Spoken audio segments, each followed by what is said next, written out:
तो hello guys, आज हम one of the difficult problems के साथ आ चुके हैं एरे की। तो इसमें हमें सबसे पहले 4 वेरिएबल्स लेने हैं, उनको एक एरे सीक्वेंस में डालना है ए नाम के, और हमें ये कंडीशंस दी गई हैं। ये हमें अपने कंडीशंस अपने कोड में यूज़ करनी है। तो सबसे पहले इनपुट इनपुट हमें क्या देना है, सबसे पहले NSPQ की वैल्यूज़ देनी है, और साथ में हमें सीक्वेंस ए में डालनी है वो उस कंडीशन की मदद से। तो सबसे पहले ये कंस्ट्रेंट्स हैं, साथ में इनपुट हम डालेंगे 3 1 1 1। तो हमें सैम्पल आउटपुट क्या मिलना चाहिए, 3, उस कंडीशन को फॉलो करके। मीन्स कुछ नहीं, बस ये हमें 3 मिलेगा। कैसे? उस कंडीशन को फॉलो करके। सबसे पहले कोडिंग स्टार्ट करते हैं। तो सबसे पहले हम अपनी लाइब्रेरी यूज़ करेंगे, hash include bit slash std c++.h। ये हम लाइब्रेरी यूज़ करते हैं अपने कॉम्पिटिटिव प्रोग्रामिंग के लिए using name space std।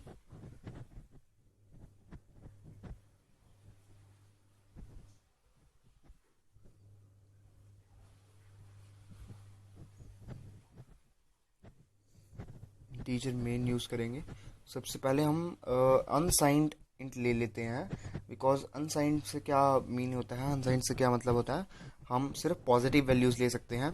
Unsigned long long हम इसलिए लेंगे क्योंकि ये हमारी इंटीजर की साइज़ को बढ़ा देगा। मीन्स हम 64 बाइट्स तक का इंटीजर ले सकते हैं।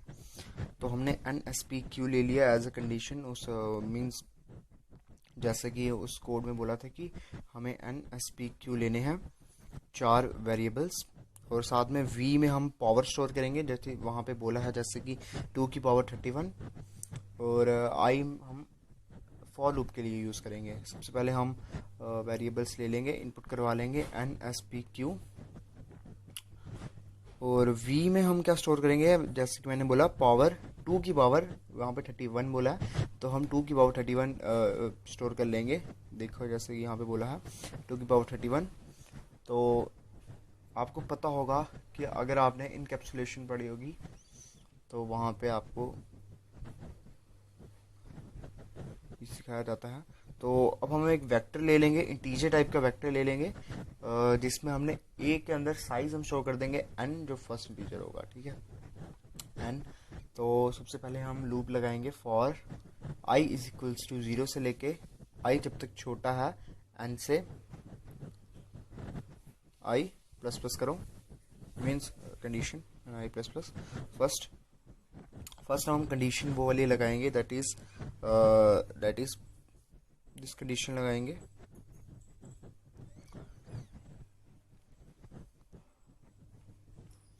तो हमें पहले बोला दिया गया था कि एरे ऑफ 0 में हम स्टोर कर दें s विद पावर से डिवाइड करके हम s स्टोर कर दें। हम डिवाइड नहीं, हम मॉडुलस लेंगे, दैट इज मॉडुलस बोला उन्होंने, मॉडुलो, s मॉडुलो। अब हम ये फॉर लूप के अंदर कंडीशन लगाएंगे, दैट इज आपने देखा फॉर i इज इक्वल के नीचे ये लिखा है that for array of e, उसके पिछले वाला plus into p plus q वाला। तो array of i is equals to array of i minus 1 bracket में ले लेंगे, ये इनटू करेंगे हम p के साथ, ब्रैकेट क्लोज, प्लस हम कर देंगे q एंड एंड कर देंगे। अब हमें बोला है कि मॉड्यूलो भी लेना है उसका, तो सिंपल सी बात है, array of i is equals to array of i modulo v। v modulo कर देंगे जैसे कि बोला था।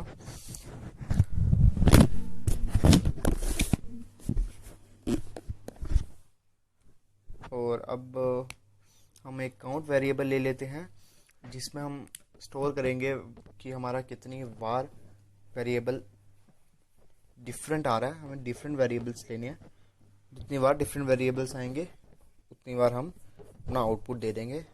जैसे कि 3 1 1 1 के केस पे 3 था, तो 3 बार डिफरेंट आएगा इस कंडीशन को सेटिस्फाई करके।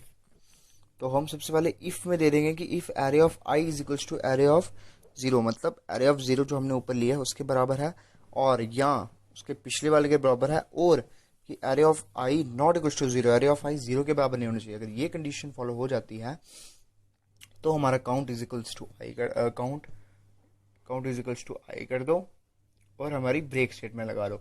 ये केस हम कब इस्तेमाल कर रहे हैं, एक हमें आगे जाके मैं आपको बताऊंगा कि एक हमें टेस्ट केस आएगा 5, एक टेस्ट केस नंबर 8 आएगा जिसमें ये डिफिकल्टी आती है 26 के बाद हमें रिपीटेशन मिलने लग जाती है, तो हमें वहां पे ब्रेक लगानी पड़ती है। इसीलिए अब हम ये कंडीशन लगाएंगे कि if i is equals to n, अगर आई एन के बराबर आ जाता है तो हम ना तो काउंट इज इक्वल्स टू आई कर दो और सी आउट काउंट कर दो। ये हम ऐसे छोटी मोटी कंडीशंस में यूज़ करेंगे। डेट इज़ अगर हमारा 3 1 1 1 होगा तो हम ये वाली कंडीशन इसलिए लगा रहे हैं, इफ वाली नीचे। ये मैंने अपने वेक्टर के ऊपर डिक्लेयर कर दिया था, सो इसलिए एरर आ रहा था। अब हम अपना कंडीशन डालेंगे 3 1 1 1, 3 1 1 1 कंडीशन है, तो हम 3 1 1 1 डालेंगे।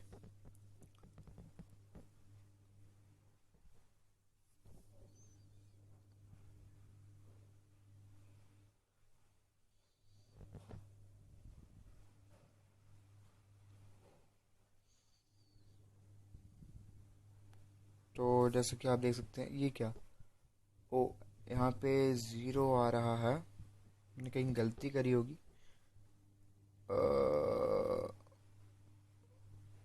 मैंने कहाँ गलती करी, अच्छा अच्छा अच्छा, एक मिनट, अच्छा अच्छा अच्छा, ठीक है चल गया बता। तो हमने गलती करी थी यहाँ पे, हमने आई इज इक्वल्स टू ज़ीरो ले लिया था, आई इक्वल्स टू वन लेना, क्योंकि एरे ऑफ ज़ीरो तो हमने पहले से स्टोर करा था। तो अब देख लेते हैं 3 1 1 1, देखिए तो हमारा आंसर आ रहा है 3। अब हम इसको चलाकर देखते हैं अपने मेन कोड पे।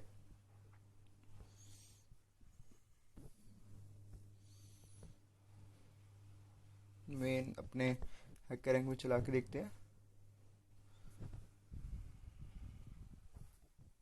आई होप एरर ना आए। रन कोड, तो कोई एरर नहीं है। इसी के साथ सबमिट कोड करते हैं।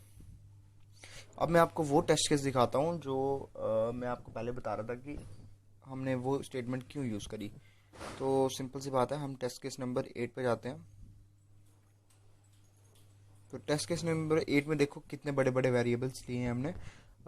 तो इनमें 26 आएगा, 26 के बाद रिपीटिशन आएंगी, इसलिए हमने वो ब्रेक स्टेटमेंट यूज़ की है। ये ब्रेक स्टेटमेंट हमने इसलिए यूज़ किया है। If statement, if is equals to ये वाला, तो इसके पिछले वाला अगर बराबर आ जाता है तो हमें ब्रेक लगानी पड़ेगी, इसलिए हमने ये स्टेटमेंट यूज़ किया। Thank you, like share please.